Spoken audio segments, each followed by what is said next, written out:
you're not too confident with a short ball, this is a really nice drill. Get someone 2 or 3 meters away from you and get him to throw underarm straight at your head. And then it's up to you to get your head out of the line, either on the left hand side, a nice pull shot in front of square, or you get rock back to the offside and play a hook shot down to fine leg. I used to do this drill a lot with Ray Jennings and Mark Boucher back in the day, and it helped me a lot.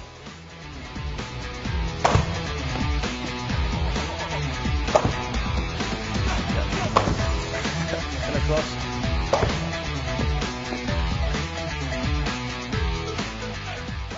It's obviously important when they've got a square leg and a fine leg out to keep the ball on the ground.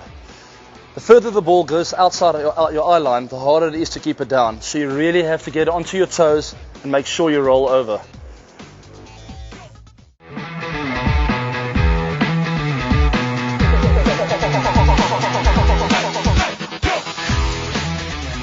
I'm covering this shot through mid-wicket, or the leg lance. Like most shots in cricket, you don't have to overheat this one. It's all about timing. A couple of important parts for me about this shot is my back lift. Alright, I do my back in across, and then instead of getting back into plane, I come straight from first slip through to the leg side. I wait to pick up the line of the ball, and from there on, when I realize it's on the leg side, I don't come back into the plane. I leave my bat out at first slip to open up space in order for me to hit it to the leg side. I get the left leg out of the way, or I pull it back slightly the minute I pick up the line of the ball. When I realize it's on the leg side, I pull it out of the way in order for me to create space for my arms to come through on the leg side. If I get too big a stride in, I'll cramp myself and I'll probably get it out to LBW if that line is on leg stump, because then there's no room for your arms to come through and to time that leg lance through the leg side. When I pull my foot back in order for me to create some space for my arms, it's very important not to lose my balance. Most players around the world lose their balance to the offside and therefore lose a lot of power and timing down to the leg side. Then you'll find a lot of balls go down to fine leg and not through mid-wicket where it should be penetrating. If you get your leg back, make sure your balance still goes towards that pitch map that I spoke about in the previous episode, and you get it to drive through on the leg side. And what goes hand in hand with that when you pull your leg back is not to come across with your right leg. A lot of players around the world will hit the leg side shot and open themselves up by moving the right leg forward. You've got to keep that right leg intact in order for you to create a lot of power through the leg side and not to lose your balance. A lot of guys do that. Got it.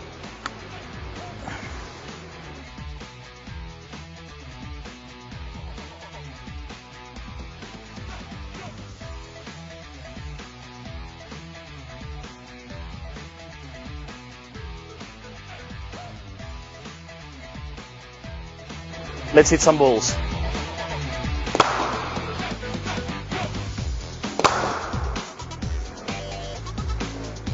Notice when I play this shot, I still stay in my box.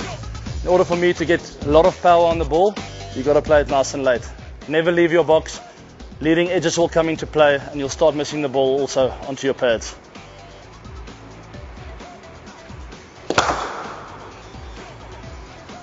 See with that shot, I didn't come across with my right leg, even though the ball was quite a little bit of a distance down leg and very easy for me to walk across. I still kept my shape and made sure that everything was lined up where I wanted to hit the ball. To get the perfect timing with this shot, it's really important still to steer with your front arm or your left arm when you're a right-handed batter, and then at the minute of contact, then you can get the right arm involved, and that's where the flick comes in, and that's where you can manipulate it through any area on the leg side.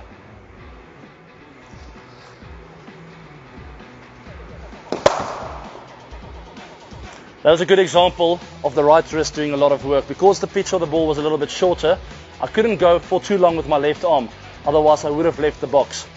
So it was really important for me to go nice and late and then let the right wrist do the work and work it down to the leg side.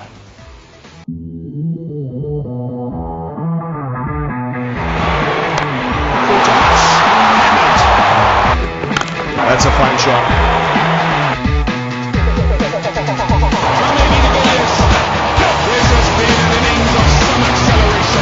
It took a bit of time, and I mean, watching myself for years on TV and some of my highlights, realizing when you time the ball better and when not, I sort of come up with a bit of a rhythm with my bat, jumping it up and down, And then at the point of release, with my trigger, I drop my hands, try and drop my bats and hands a little bit in order for it to go up again. It just feels natural for something to go down and then up. Instead of keeping it there the whole time, I feel a bit static. I've tried it before. I've tried to keep it here and just play like that. It also felt a little bit uncomfortable to me. The most important thing to me is to have the rhythm and to be still at the point of release, but to be in that strong position with your feet and with the back lift. And then I'm ready to go. It's a 52-ball 100 for AB de Villiers.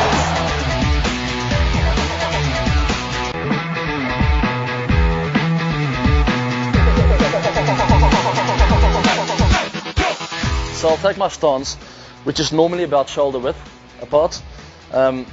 This has come for many years. I mean, this is what feels comfortable to me. It's changed though. It's changed slightly over the years. A little bit bigger, a little bit wider, a little bit lower. Lots of things have changed. My left foot's been open before, it's been closed before.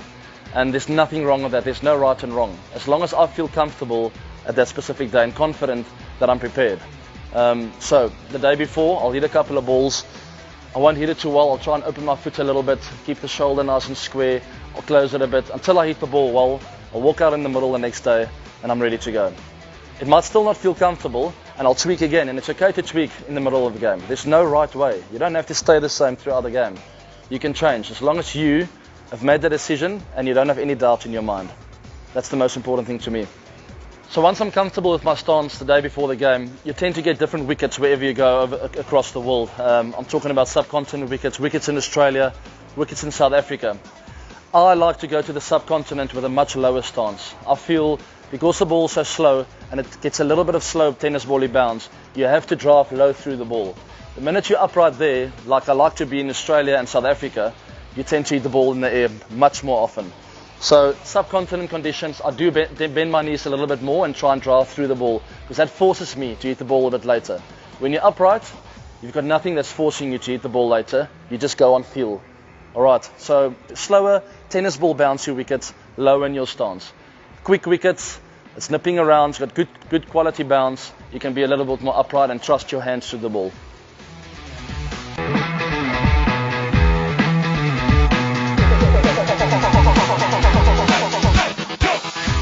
It's important to play everything under your eyes, not to let it go out of the box. I always talk about a little box that's around me. I don't want any part of my bat, feet, head, nothing to leave this box. Everything must happen in this box because that's where I have all my power, right here in this box. Everything to be played right here.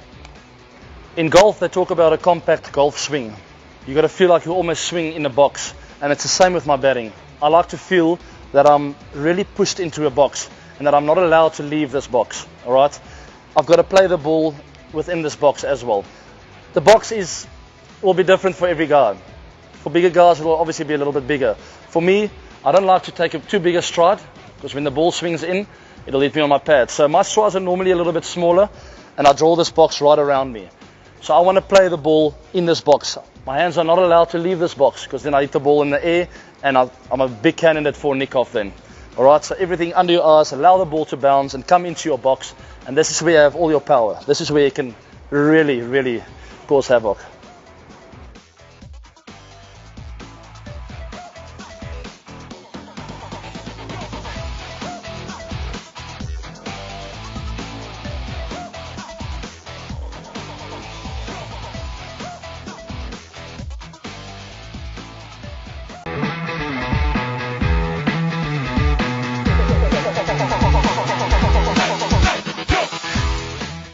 The basics of a defensive block, a late defensive block, very similar to that of a cover drive.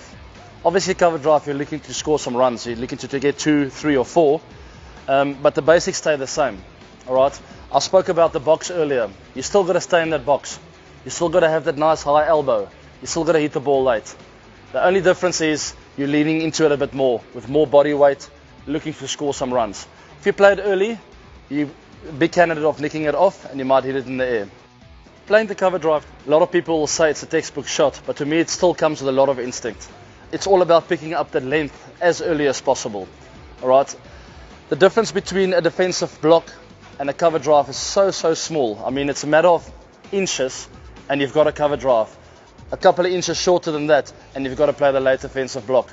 So the positions are very similar. You've just got to pick up that length as early as possible.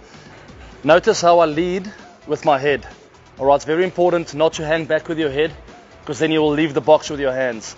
Your head and your hands have got to go together in order for you to stay in your box, and in order for you to play that ball nice and late. If you face the first ball of an innings and it's in half volley, you've got to trust your instinct and play your cover drive or your straight drive. But to me, more often than not, 9 out of 10 times, you have to earn the right to play your cover drive. What I mean by earning the right is really assessing the conditions, understanding the flow of the game, and reading what the bowlers are trying to do. You can't just come in when a bowler's in top form and just think that you're going to get cover drives all along. You've got to earn the right. You've got to play the defensive stroke and play it nice and late. Stay in your box. And when that moment comes around, when you get that sniff, the cover drive will be all yours.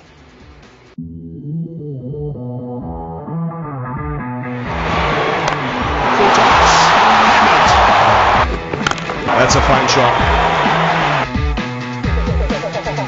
From Eddie Villiers, this has been an innings of some acceleration. This is cricket yard. The grip's an important part of the game. This is how I do it. Alright, so to get pretty technical, which I don't like to do normally, but it's important to get technical with the grip, because if your grip's not right, you're gonna have to be an exceptional player to succeed. So if you make a little V with your hand, with your thumb and your index finger, and you run it down the left side of this bat, you come up to more or less this angle here on the grip. That's where I like to have my V of my left hand. Alright. And same with my right hand. I put it pretty much in the same spot there, just on the left hand side of the left edge of the bat. Alright, if I get the V's right, just on the left there of the middle of the top of the grip, I sort of just grip it then. When I hold it, it's important not to have an angle on your wrist. Alright, it must be really firm straight down, not bend this way or that way. And right throughout your shot, it needs to stay similar to this. Alright, this gives you really strong power in steering the ball wherever you want to. Your right hand is obviously the power hand. They talk often about the bottom hand, so this is the right hand for a right-handed batter. Also, I like to have the view in a similar kind of line, but with this hand, you only hold with the 2 fingers. Alright, so don't worry if you can't get all the fingers on. More often than not, you'll only have 2 fingers on the bat. Make sure it's nice and tight on there, and every now and then your fingers will get on, but it will happen naturally. Don't think about it. These 2 fingers are the most important. Get it on that line, on the same line as your left hand, and then once you feel comfortable, you're ready to go. I can think of some of my friends, a guy like Graham Smith, who was an incredible cricket player, but his grip was very strong on his left hand, which meant that he had a bit of a bent on his wrist and a very closed face. He still made it work because he's a very talented human being, but it sort of limited him in some of the shots, especially through the offside. He found it really difficult to open up his bat. Whereas if you have this strong grip running down the left hand side of the bat, you are open to play the ball wherever you want to. You can hit it through point, you can work it to the leg side, you can pretty much play it 360 degrees around the field.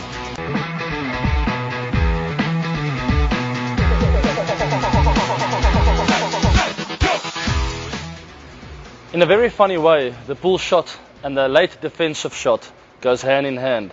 If you play both of them really well, the bowler's under big pressure, especially the pull shot. I use the pull shot to put pressure on the bowler. Once I master that shot and I've got a good late defensive stroke, the bowler has got a long day ahead of him. Technically with the pull shot, to start off with, the stance. So I do my normal back and across trigger. Now very important for me, and mentally for the bowler, against the bowler as well, is your next movement to be going forward. So I like to do the back and across, be really still. When I see it short, I do a little press with my front foot in order for me to really get my momentum moving forward.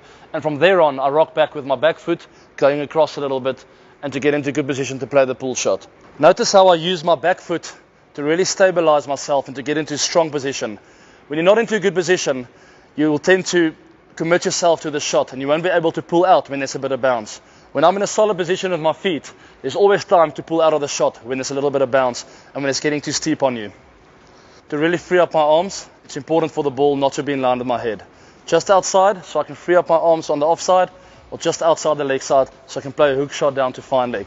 But never in my throat, head area, because because that'll cramp you and it'll all go straight up. Ideally, for the pull shot, the ball should be just outside your eye line. Never get a short ball to be coming straight at your head, because that'll mean you'll be taking your eyes off the ball. Really important with the pull shot, when you get into a good position, for the right arm to extend. Never keep this right arm bent through the shot. The right arm's got to extend, almost like a forearm tennis shot, if you know what I mean. And also, when you speak about a forearm tennis shot, you know that you do a bit of topspin, you've got to have the same kind of action with a pull shot. So, extend your arm, let the wrist roll through the ball. It's really important to rock forward first, in order for you to get into a good solid position with your front foot. From there on, the pull shot's very instinctive. You get a bit of stability on your back foot and you let your arms just flow through the ball. Remember, right arm has got to extend a bit. I extend my right arm as much as possible in order for me to get the ball nice and in front of square. It's obviously important when they've got a square leg and a fine leg out to keep the ball on the ground. The further the ball goes outside your eye line, the harder it is to keep it down. So you really have to get onto your toes and make sure you roll over. To me, playing the short ball or the pull shot is an instinctive shot. So there's already a lot of power involved. There's no need to overhit it. I always just try and time it and make sure I place it in good areas. And when the time is right and you're in a good position, you can always go for the big one.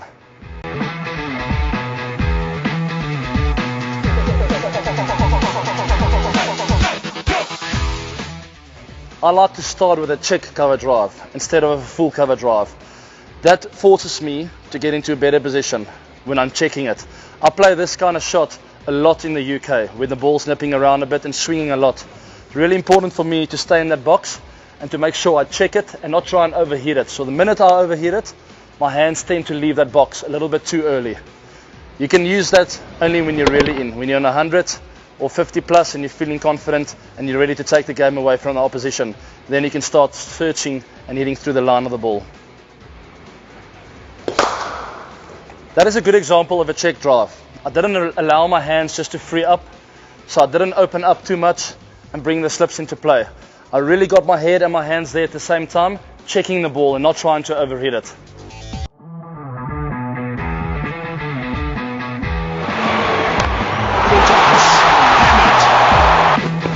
That's a fine shot. From Villiers, this has been an innings of some acceleration. This is cricket yard. The wicket's gone down, I'm at the crease and I'm ready to go. Let me show you what I do. Pretty nervous, but it's important not to show weakness. I'm well prepared. I know that my body language is important. I know to watch the ball is important, and I know exactly what to do. But I'm still nervous and I can feel it. But it's important not to show them, the opposition, the bowler, the wicketkeeper, the captain. They're not allowed to see any sort of weakness. So every movement I make, even if it's just taking my guard, it's got to be confident, strong body language. I make my mark and I'm ready to bat. I make eye contact with my opposition, because today I'm going to dominate. Before I face my first ball, the nerves are always running high. Some guys might come and chirp me, try and get me off my game. But it's important for me to take it as a compliment, because I know that they know if they don't get me out, I'm going to win the game. So remember, AB, self-confidence, good body language, watch the ball and dominate this cricket game.